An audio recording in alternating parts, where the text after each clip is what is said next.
Laberton. Welcome to Conversing.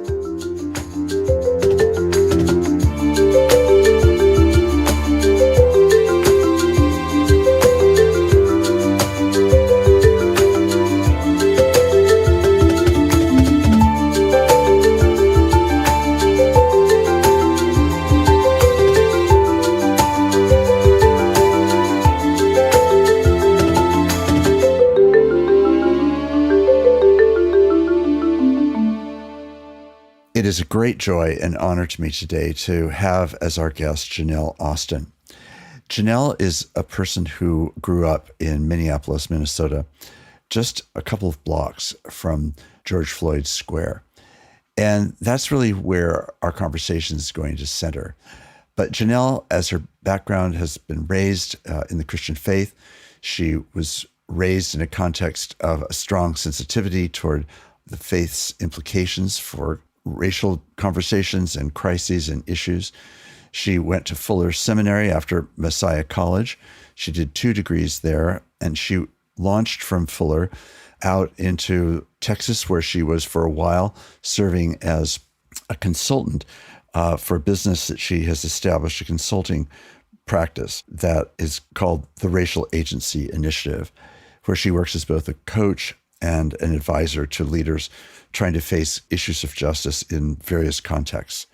It's really, however, her background in Minneapolis that, because of her mother's invitation, drew her back to Minneapolis just after George Floyd was killed, and in the context of which she has now, for the last 3 years, since we've just celebrated the 3rd anniversary of George Floyd's killing, that she's been serving now in the executive director role of the George Floyd Global Memorial. Jeanelle, thank you so much for the gift that it is to be able to have you in this conversation. Thank you for having me back. You know, Jeanelle, I have had you before, and I wanted to deliberately have you now because we have come to this significant anniversary of George Floyd's killing. And for these past 3 years, which are really unlike any other 3 years in your life, or in some ways in our nation's life, and in some ways in the world's life, you have been right at the vortex of just another example of police killing unarmed people. And while arguments can be said about the importance of police, which I would also want to take up and say, yes, we need police. However, we need police that are able to do the kind of work on the ground in the face of the crisis, in the drama, that are sensitive to people, to the totality of their needs, et cetera, et cetera. And yet the vortex that you've been in has put you in a setting where you're really having to face some of the most brutal and difficult questions of police, but you're also right in the vortex of a national conversation that has had its ups and downs and ins and outs. So take us back to the time when your family, based in Minneapolis, just a couple of blocks away from George Floyd Square now, urged you to come home. Tell us about that and then what's transpired. Absolutely. So I was in Austin, Texas at the time. It was Tuesday morning, May 26th. My family group chat, my brother-in-law had texted a link and simply wrote, "This just happened right by your house." So I opened the link and I got about 5 minutes into the video and I had to stop watching and I couldn't keep watching. Meanwhile, I was tracking from afar everything that was happening in Minneapolis, and I was anticipating what would happen. So I actually texted my family, like all the things that was about to happen based off of what we understood from Ferguson, Baltimore, things that have happened in Los Angeles. Everything that I knew, I was just giving my family the information. This is the way churches can help. The police are about to get militarized. These are the supplies and the resources that you all need, so on and so forth. And my entire plan was to help from afar. And by Wednesday, I think it was my younger sister, she texted me and said, "Will you come home?" and do your work here. And I texted back, no. As a matter of fact. Yeah. And then she texted me back with like a 95 theses of all the reasons why I needed to come home. And I realized in that moment that it wasn't just her asking me to come home. I realized in that moment, because my father had passed away a year prior, the city was on fire, there was turmoil.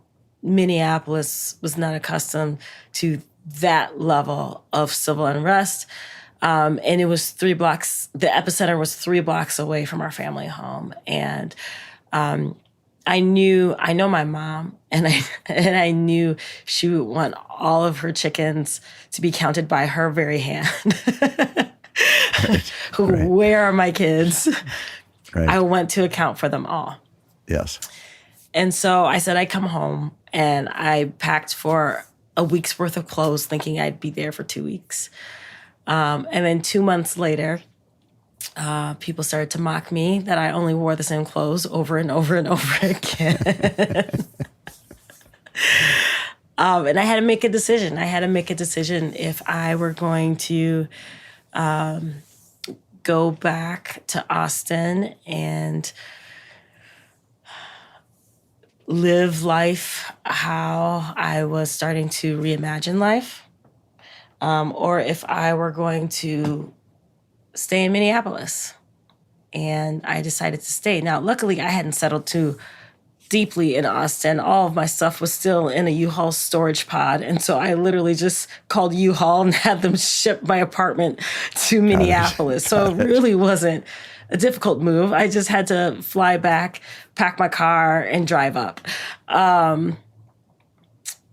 But I said no, though, because originally, because I had worked with community organizers and I had worked with pastors during my time at Fuller.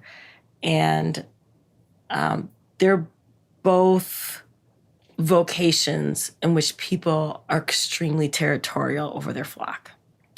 And I did not want to have to deal with that. I was recovering from severe burnout, and I just didn't want to have to deal with that. And I was right. By coming home, I did have to deal with that.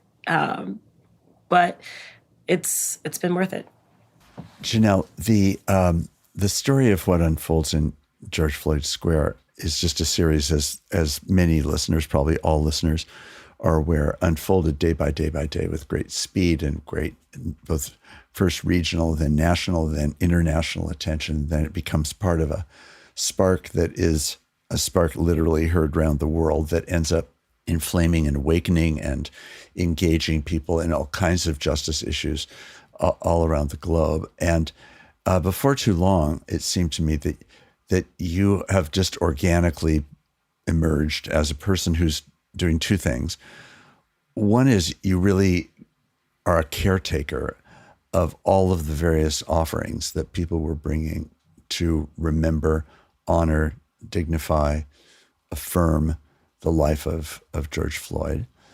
And at the same time, knowing you as I do, you're also an organizer just by temperament. And you naturally see systems, and you see systems that are needed inside this recognition in order to actually make it last and not have it just be a flashpoint, but actually an enduring work of justice. And then you begin to be committed, of course, right alongside everyone else that are citizens in that place and activists that are coming to that place, trying to figure out what to do. Just give us a little bit of a sense of that. And by comparison to that, where things are now. I know that that's such a long and vast journey. I'm not pretending you can do this lightly, but at the beginning, it's just making it all up as you go. Now you're in a different era of trying to, I presume, figure out how to keep the discussion, the conversation, the transformation, both in Minneapolis, the Minneapolis police, the neighborhood, the nation, et cetera, engaged in what this horrible tragedy and injustice brought to everyone's attention. So can I first acknowledge that you started off your question by saying that I was doing two things, and you finished your question by acknowledging that it's a lot more than two things that I'm doing. It's way more than two things. Yes, 3 years later, it's still the basic work of caring for people's offerings and doing that as a community and doing that as a neighborhood. It's still the basic work of mutual aid. It's still the basic work of us as neighbors trying to figure out what does it mean to love our neighbors fully and wholeheartedly and unapologetically, and to call people into that very practice within their own communities, within their own neighborhoods. That is the fundamental essence of our path toward justice, and that shapes everything that we do. It shapes the DNA, and it makes the fruit that we bear different. And I think that manifested even in this past anniversary events, Rise and Remember. We held our very first conference. Yes. And we had so many people coming and saying, I've never been to a conference like this before. This is phenomenal. This is amazing. I've never been to a conference like this before.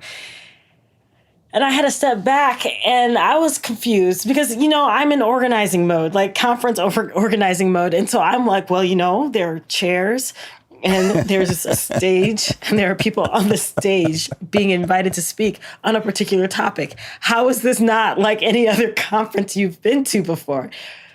And then I paused and I thought about it. And I said, a good tree bears good fruit. A bad tree bears bad fruit. A justice tree bears justice fruit.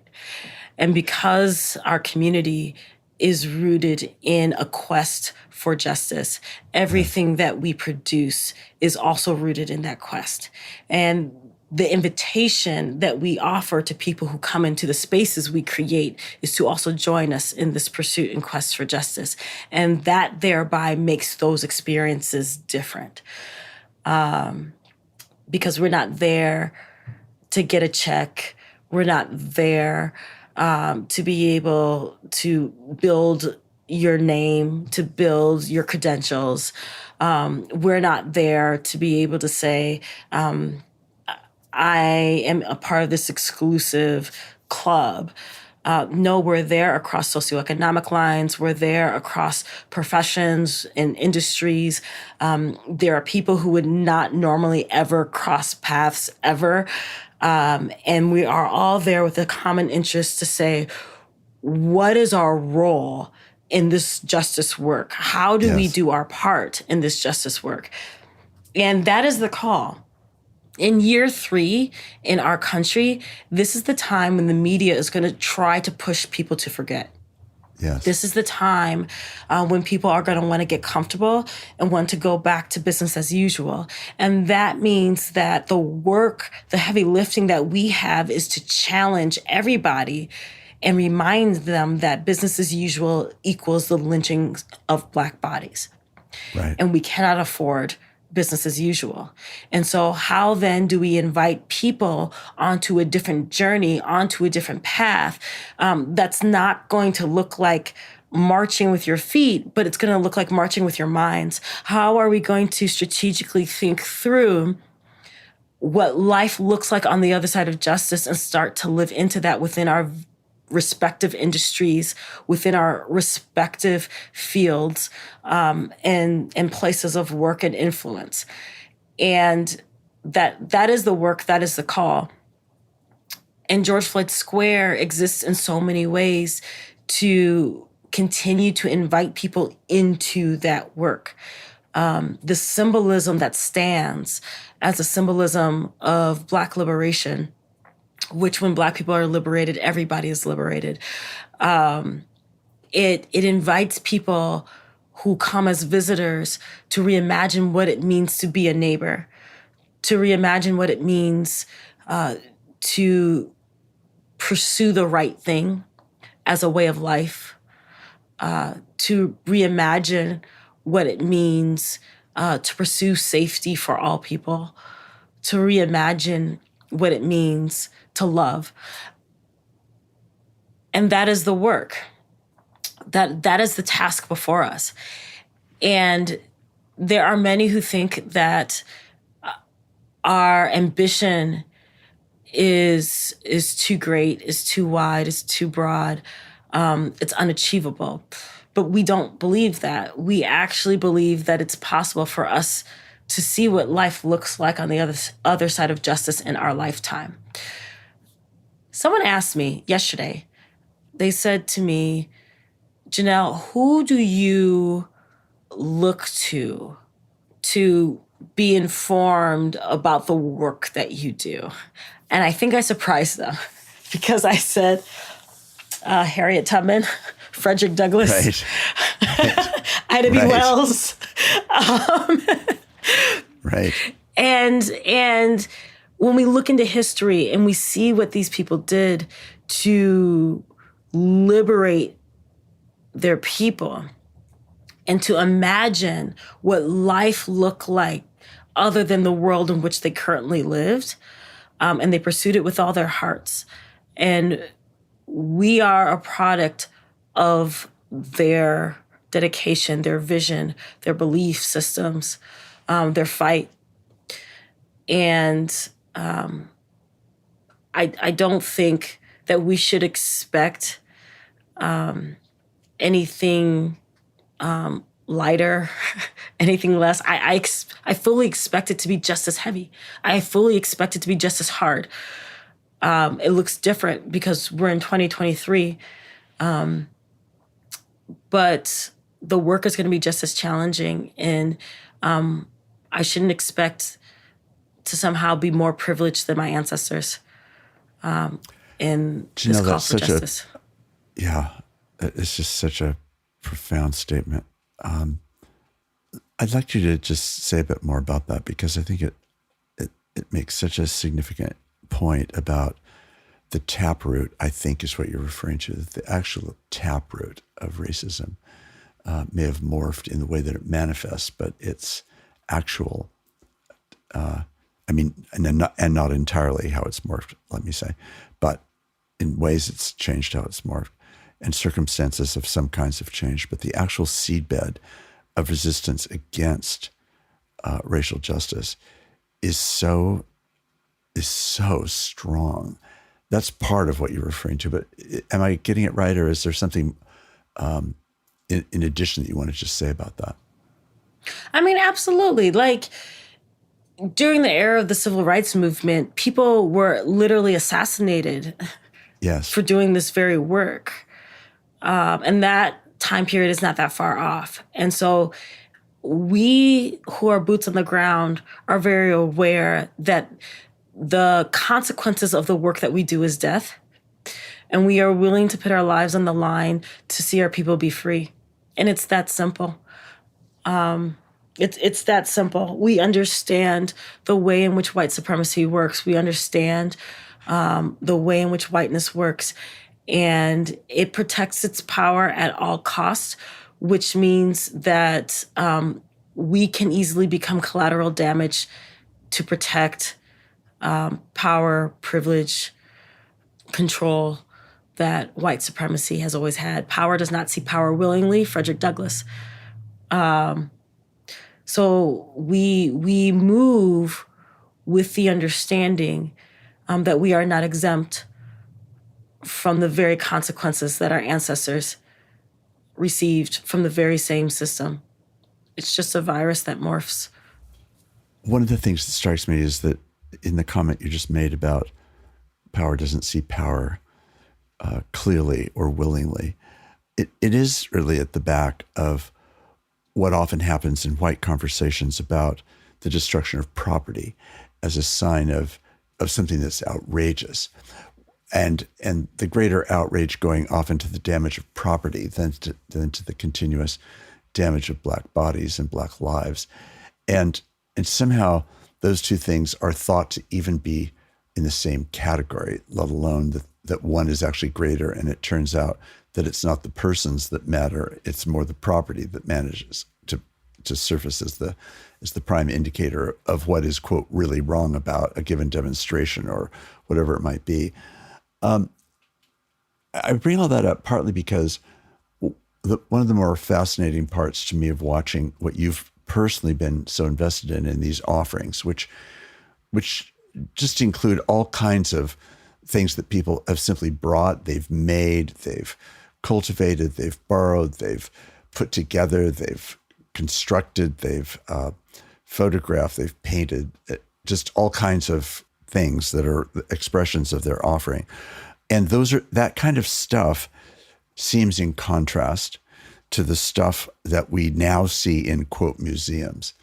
But what's obviously true as I've watched this unfold, and which you have seen for so long and so deeply, is that actually this is the very stuff of that, and that this is the stuff of this moment, and that it needs to be held and remembered and honored and curated in a way that can allow the vividness of the story to be actually held. But it feels like it's in contrast to what I think in our minds we think of as quote, significant about the history, whereas the significance of that history was its generation's version of the same kind of creation of matter that creates an offering and tells a story. You can say all this much more beautifully than I can. Just describe this work that you're doing. Yeah, I mean, well, you've mentioned several things, so I'm going to try to break some of these pieces down into different concepts. I think it's important to explain. First of all, let's talk about people over property. Yes. If you were to come to George Floyd Square today and look at the marquee, it literally says right now, people over property, because that is what we stand on. Racism has always valued property over people, or people as property.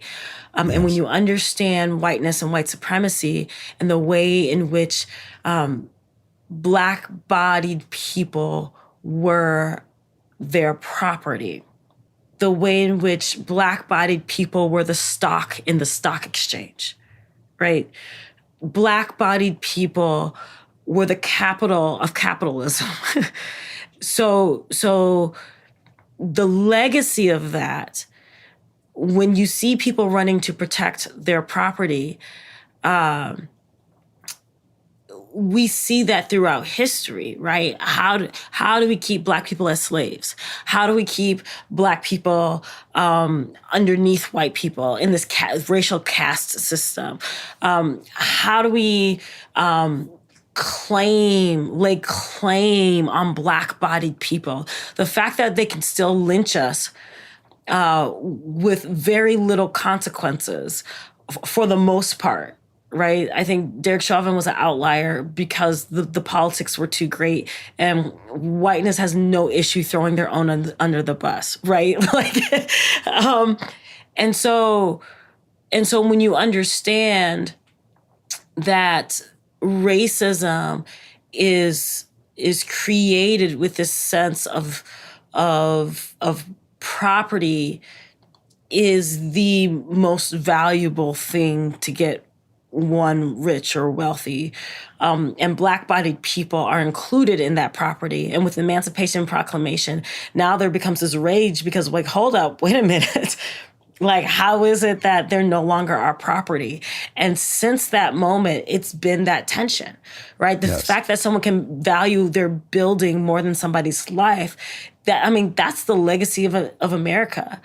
And so we have to explicitly stand on those core values of people over property and move accordingly. Right. So then, what do you do with offerings, which are objects, which can be perceived as somebody's property? How is it that you are caring for these things and you claim to be people over property? Well, that's because we also say within our core values that the people are more sacred than the memorial itself. And that is so important. And we look at everyone's offering as an extension of who they are. So we care for the offering because that person left a part of them in that memorial as protest. We care for the offering not because of the power that it has as an object. We care for the offering because the power of the person who laid it, what they carry and what they have. And we keep that front and center. And when people want to elevate one offering over another to say, oh my gosh, this one's more beautiful, or this one was created by so-and-so who was a world-renowned artist, we say, no, it's equitable to that 8.5 by 11 sheet of paper with squiggles on it from a 2-year-old. Why? Because we believe that all people are sacred. And the memorial is sacred because of the way in which people have engaged it. And it's not just the objects that are offerings, it's also people's tears, it's also people's joy, it's also people's dance, it's also people's silence. Whatever it is that people bring to that space, the ground holds that very energy, the earth holds that very energy, and we care for it. We care for the sacred, recognizing that people are first and foremost the most sacred. And these offerings are a reflection of who they are. It reminds us of the people. They're reminders, they're symbols, they're reminders of the people. And that's why we care for them. We are also extremely careful about the language that we use. We do not use the language of curation. We are caretakers, we are story keepers. We're not storytellers. The storytellers are the actual people themselves who have laid their own offerings. We do not create story where there is none. And when we do not know the story, we let that be. This object is here. This offering is here. We do not know how it got here. We do not know when it was laid, but somebody laid it and it is here. And we are here to care for it because it is an extension of somebody's faith, somebody's hope, somebody's love, somebody's tears, somebody's grief, somebody's imagination of what life could look like on the other side of justice. And so we care for George Floyd Square as a sacred space because the people have come to George Floyd Square as a sacred space. Indigenous women cleansed that space to be sacred. They named the space to be sacred. Blood was spilt on the space. It is sacred. The land is sacred. George Floyd Square is reclamation of land. It's reclamation of place. It's filled with love. And we hold all of that. Our responsibility is to hold all of that and care for all of that and lift all of that up for the world to see and to be triggered to imagine something different for their own communities and their own lives. It's symbolism at its most powerful work in our society today. And I think if for those who are believers in the Hebrew scriptures, we could draw parallels so easily to the power of the Ark of the Covenant, the power of the temple, the power of all of these different symbols that represent real power, right? That represent the divine, that represent what is actually sacred, and that represent the people, that represent the ways in which God is at work. And we say, I'll say this and I'll stop. We say on a regular basis, for those who believe and those who don't believe, everybody gets the same message. The earth protests with us and God is on our side. And whether you believe that or not, you're just going to have to reckon with it because it's true. and that is what we have called people into. Right. Believers in God and unbelievers in God alike. The message is the same because we all have been standing for this work of justice and recognize that there is power at work that is beyond us.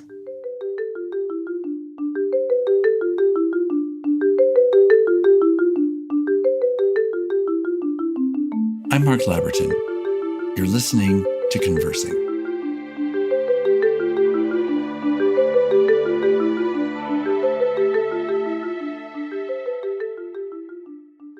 You recently had a very honored opportunity to speak at the Library of Congress about some of these things, and you were making really quite an exceptional appeal, I thought, and your speech was very, very well received. What were you trying to convey to a community of people who gather to collect and put together and remember and acknowledge other kinds of offerings, other times and places, including the kind of work that you're doing right now? What was that event like for you, and what was it that you most wanted people in that kind of a setting to think about in relationship to what the work of George Floyd Square is really about?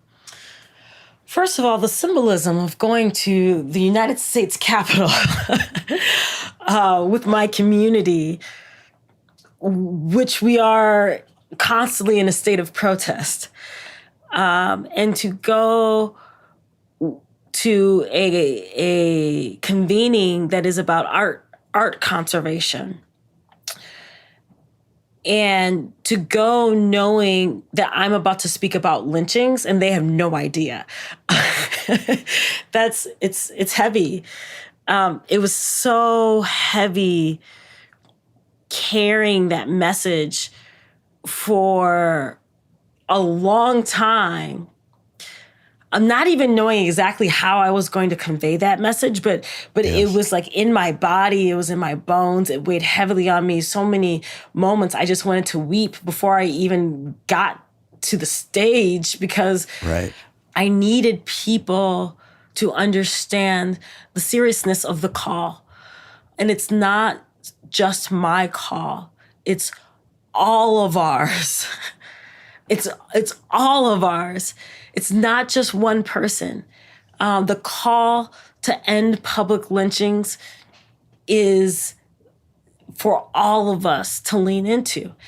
And for this particular industry that is centered on property over people, I needed them to reorient and have a paradigm shift on how they can actually do what they love and center people, and thereby helping us get closer to a more just society, because these are the people who have the power to tell the story, right? How people remember what an piece of artwork conveys, that's up to these folks. They oftentimes go unseen, unheard of, unknown. They live in the basements of museums or universities. Nobody knows they exist, but it's their responsibility to make key decisions on if an artifact is reassembled or not. And how much of it is reassembled, and how much of the story actually gets told or conveyed, and if this piece is presentable enough to the public or not. Like they're making key decisions behind the scenes before a curator even touches it, right? They are powerful social influencers when it comes to narrative justice, and they don't even know it. So I needed them to understand the gravity of the work and the power that they have to be able to influence the work of narrative justice and how story is reclaimed and retold in this country to actually be true. And the first step for this industry to actually get there is it has to hire more Black and brown bodied people for us to tell our own story. It is not okay for white folks to be the only ones who are trained and skilled in the preservation and the conservation of artifacts that are used for a particular purpose, for life, for culture, for however we choose to use those artifacts.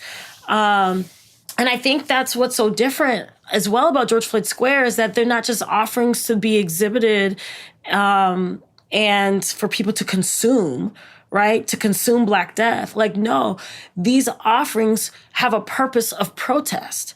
And so the work that we do in conservation of George Floyd Square is to be able to continue the protest. And we are fully aware of that. And so then I needed these art conservators to understand that just because something comes to you doesn't mean its purpose is now no longer lived. It doesn't mean that its purpose has changed to now just sit on a shelf and be admired by white folks and be consumed by white folks, so that they can say, oh my gosh, look how enculturated we are. We have brought these exotic pieces into our spaces, into our museums, into our universities. And now we are learned because we have these artifacts from these other cultures. Like, absolutely not. And you're using them all the wrong ways, and you're displaying them upside down and sideways and backwards. And you've misinterpreted everything because you tried to the best of your ability. But unless you actually see what that thing is and seen it lived out in its purpose, you really, really, truly will never understand. And the only way to be able to do that is to have people who are of that culture, of that community, to be able to hold that, speak to that, and lead that process. And so I needed the art conservators to understand the power of their industry in reclaiming justice in the field of narrative, because if racism is constantly working to misremember and disremember story, then we need people who are actively working to tell the truth, because the truth will set us free. Jeanelle, that what you've just given us is an amazing insight into the whole project that you're engaged in, but also the larger culture keeping project that has to do with how a diverse community of people, let's say even Minneapolis, let alone the United States or the world, keeps track of people, and how it keeps track of people's narratives, and how it keeps track of the fruit, in the language we've been using, the offering that people may give. When I was watching the recording of your speech at the Library of Congress, I was struck by several things: the beauty of your language, the elegant way that you were proposing it, but also the deep, impassioned burden that you were carrying. It was very, very visceral to me. And it seemed to me, as I watched people leap to their feet after you had spoken, that there was a genuine hearing, that people were trying to reflect back to you, at least at some level. We heard you, we see what you're saying, and we heard what you said. I'm curious, A, did it seem that way to you? And B, what happened in conversations after your speech? Were there things that felt to you that were surprising, or things that were, what was it that happened after your speech? Of course, you get all the thank yous and the niceties and the tears. Yeah, all those things happen. But I think the most important thing that happened was the day after. I was walking through the farmer's market, and someone who was at the convening saw me, and she stopped me, and she said, "People over property." And I was like, yes. They're like, yes, yes, yes, and an amen. Fast forward several weeks, there was the annual AIC conference, and someone came back from that conference. Say what that is, Jeanelle. The AIC is the American Institute for Conservation, and I've never been to one of their conferences, but someone came back and they said, "Jeanelle, you stirred up a lot for folks, because there were people who felt like you marginalized them and you made their work rendered as like null and void, and they were really struggling with what you said. And there were some folks who were upset." And I said, "Good, I did my job." Honestly, I don't care. I don't care. We're dying in the streets, and it is my job to protest any system that is aiding and abetting the death of Black bodies in the street, whether they know it or not.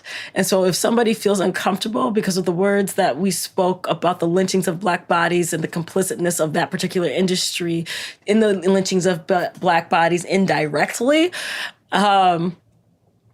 be uncomfortable. I need you to be uncomfortable, because I can tell you that my whole life has been disrupted. And my very body and my very being is disrupted. It is heavy saying the names of all these people who have died, because the rest of the country refuses to acknowledge that we're still killing Black bodies. My life has been flipped upside down. And I choose to live it upside down. And I need more people to choose to live their lives upside down. And that doesn't mean you have to quit your job. That doesn't mean you have to pivot. That doesn't mean you have to do what I do. But it does mean that you have to take a deep look at the work that you are doing in the industry that you're in and question its bend towards justice or not. And if it is not bending towards justice, then you need to do the work to bend it, because who else will do it? I don't know your industry as well as you know your industry.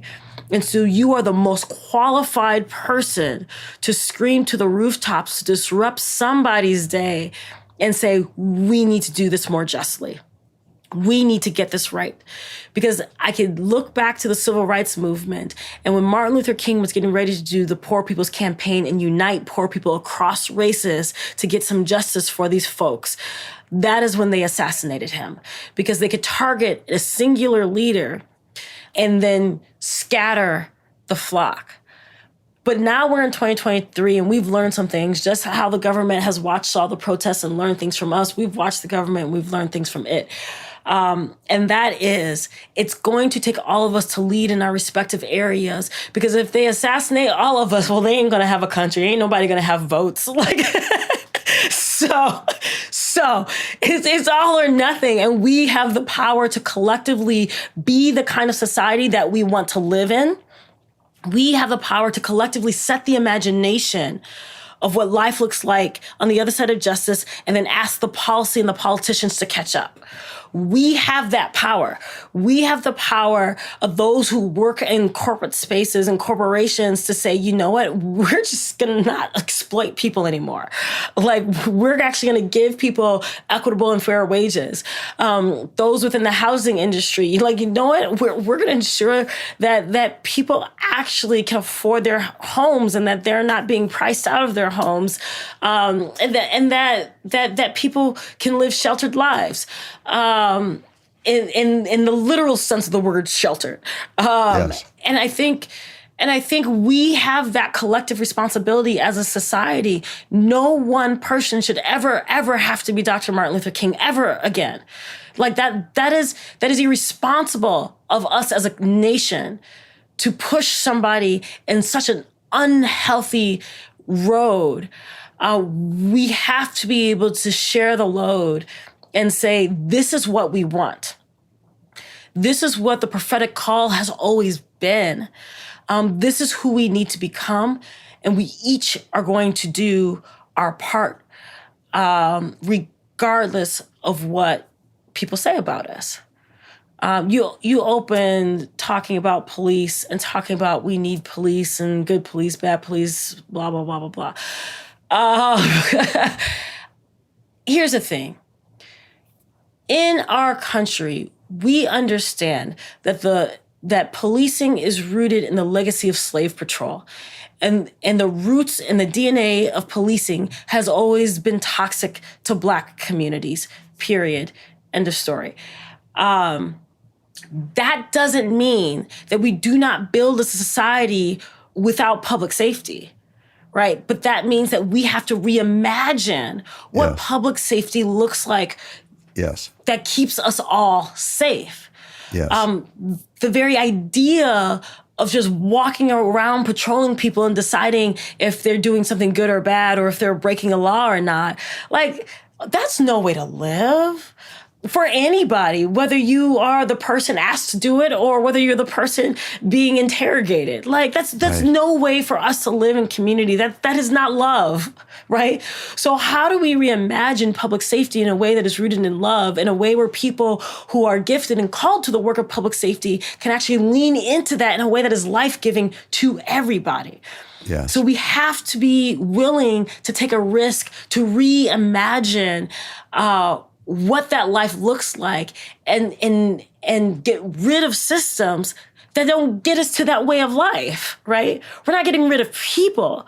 We're getting rid of systems. And then we're asking people who have that skill set and that gift to join us in imagining, how do we do public safety in a way that keeps us all safe?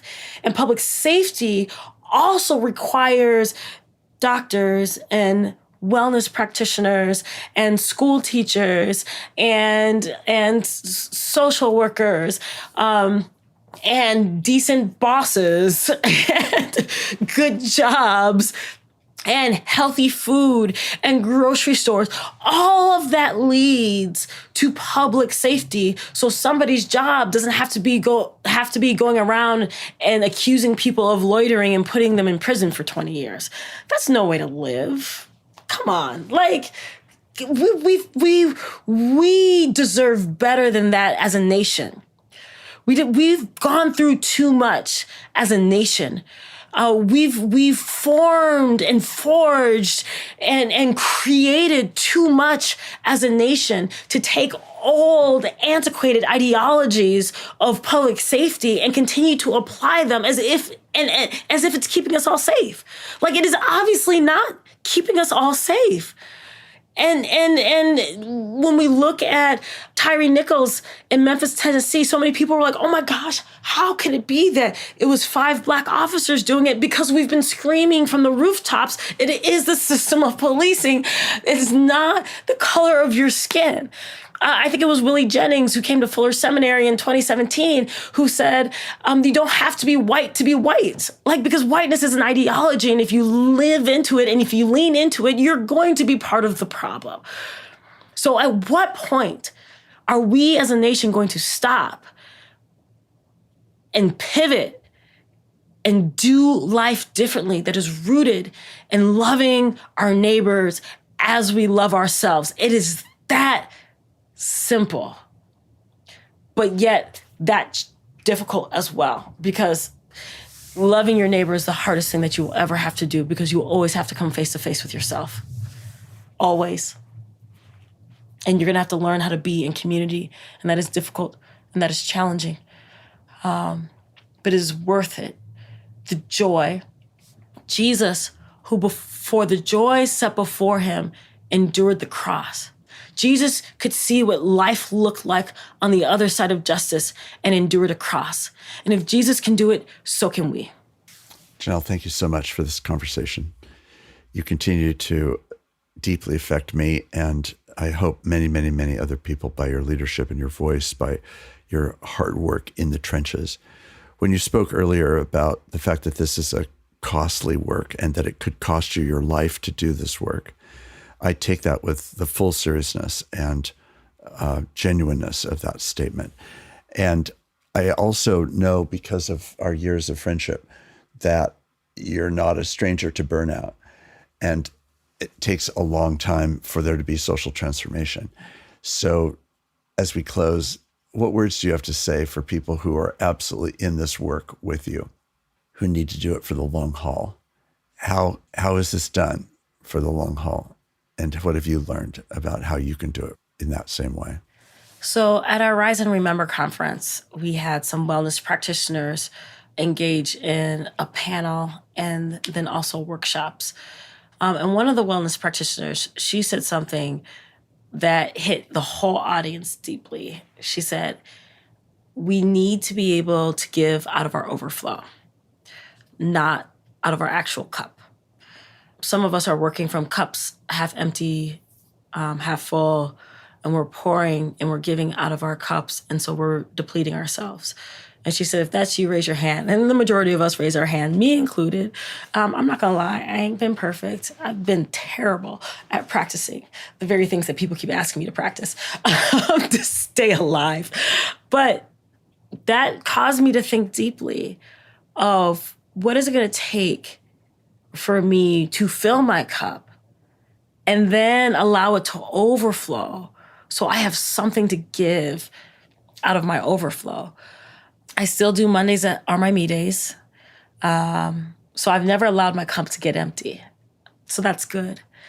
I do need to integrate vacations.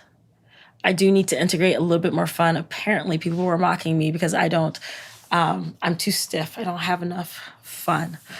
So apparently I need to have a little bit more fun in life. But however it is that one fills their cup, fill it. And fill it with enough overflow so that you have an abundance to give from. And know your boundaries and set them. And don't let people ask you and convince you to cross your boundaries with peer pressure. Peer pressure is still a thing as an adult. Like, we thought that was just high school. That is still a thing as an adult. Don't let peer pressure cause you to compromise your very core values of what you know that you need to stay full and have enough overflow to share with others. And when you share, do not share begrudgingly. If you give it, do not expect it back. These are things that I've learned from my own community. When you give it, do not expect it back. Because if you never get it back, at least you know that the person who needed it more than you. Do not give anything that you have to have returned. Only give out of your abundance, so that way you will never be begrudging or angry about what someone else has willingly received from you. Jeanelle, what are a couple of things that you've learned about how to keep your cup filled spiritually as you're seeking to do the work that you're doing as a citizen, as a neighbor, as a family member, as a friend, but also as a Christian? What about your faith has helped fill your cup? Reggie Williams, ethics professor, Fuller grad, he's at McCormick, I believe, still. I once called him about the difference between the Black church and Black evangelicalism. I was really struggling with that.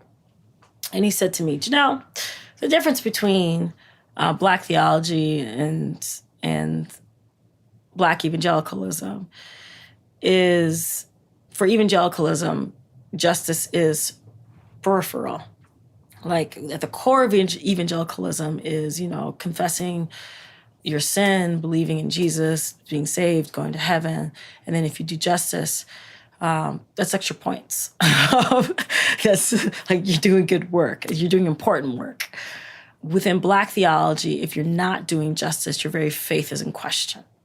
And I found that in being committed to justice work, it renews my soul. It renews my faith. It renews my spirituality.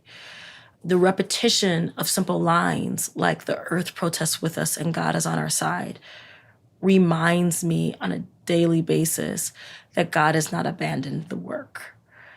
The earth itself, when I see the way it moves, the way it protects us, and the ways that when it rains on purpose. When it snows on purpose. When the wind blows, it blows on purpose. And we've learned how to move with the earth as opposed to against it. That renews my soul, that renews my faith, that renews my spirituality. Being able to listen to music that is restorative, that reminds me of my beliefs, reminds me of my faith. Like, I will always love gospel music. I will never let that go. I will always love worship music. I will never let that go. So it's the simple practices. I don't have a church home. I do not go to church from Sunday to Sunday. Part of that, I think I'm ruined by seminary. The other part of that, well, because it's like because when you study preaching, I mean, I had this whole issue with myself when I was like, you're preaching intern. Like, I wouldn't even listen to my own sermons. Like, it is so hard to listen to a bad sermon. Like, and I try, and every once in a while I'll go someplace, and it just, it's hard, and it's hard to hear sermons that are rooted around capitalism. It's hard to hear sermons that are rooted around building wealth. It's hard to hear sermons, or Minnesota's like full of white folks. If I go to a white church, it's hard to hear sermons that are rooted around white people get it right. I'm just like, I've been asking y'all to do that for a minute. Like, it's hard. It's hard. And so I find that my faith is restored in being in community through the work of loving my neighbors, and even those neighbors who do not even believe in Jesus. But we stand together, and they allow me to talk about my faith, and I allow them to talk about theirs. And we don't expect each other to be converted, but we do expect each other to be faithful to what we are committed to the point where if I were to ever to do something sideways out of what people understand what it means for me to be a Christian, my neighbors will check me on that. Right. And right. More so than the church. Like, and Yes. so Yes. I've found like that passage in Hebrews, I forget which chapter and verse, but do not give up meeting together as some are in the habit of doing. but encourage one another daily, all the more that you see the day approaching. And in some strange way, I found that being committed to my neighbors and not giving up in that commitment to my neighbors has restored my faith. It's a regular restoring of my faith.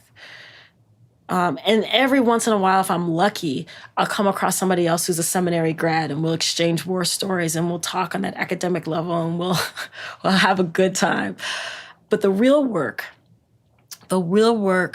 is showing up in the hospitals when people are injured, is showing up for people when they're in deep grief, when someone has lost their loved ones, is listening to Indigenous elders, convening interfaith panels, holding space with college students who don't have community because they've relocated to be in college in Minneapolis or grad school in Minneapolis, showing up for spaces in which people are struggling with understanding how to navigate race and how to be faithful in that work and walking with people in that. Just 2 days ago, I was in George Floyd Square. There's a group of folks who were there for a conference, and I was speaking to them. And then this one lady said, "I have a question." I turned and I said, "Yes." And she said, I'm struggling because the school system is trying to take my baby away. The CPS is trying to take my baby. They're saying that my kid doesn't want me. And I've been working with this lawyer and they're not helping me. And I got a mediator and their folks are not talking to me. And I realized she's not part of this group. And then I was like, okay, so now let's hold space. Let's hold space for this woman right now because she's struggling. And somehow in whatever speech that I gave to this group, she's decided that I'm the one who can help her.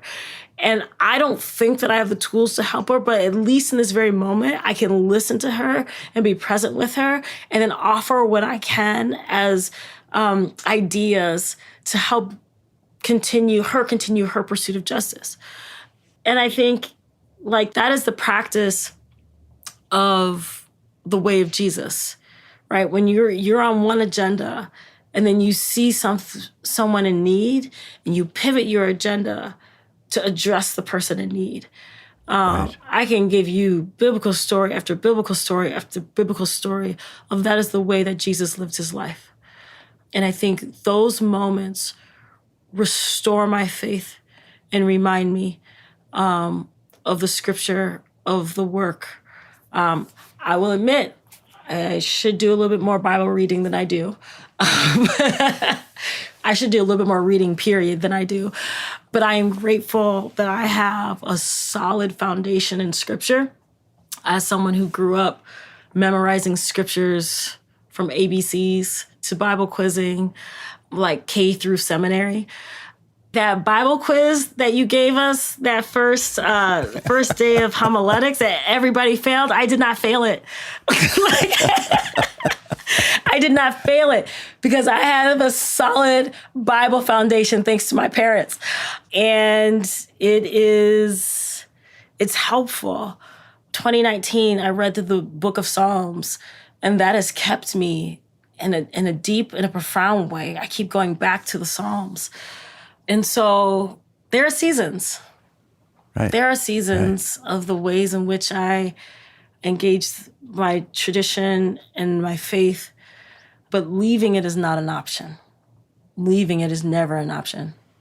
Jeanelle, you are one of the people that God's been using in the last bunch of years to keep turning my life upside down. And I want to say again how grateful I am to you for that, your part in that. And you've done it again today, and you continue to do it, I think, through the life of the people that you encountered through the George Floyd Global Memorial and George Floyd Square and in all these places, Library of Congress or elsewhere that you might land. And I just want to say again how much it means to have this ongoing conversation and friendship. May you be strengthened and fortified for all of the work that you're doing. Thank you. I receive that.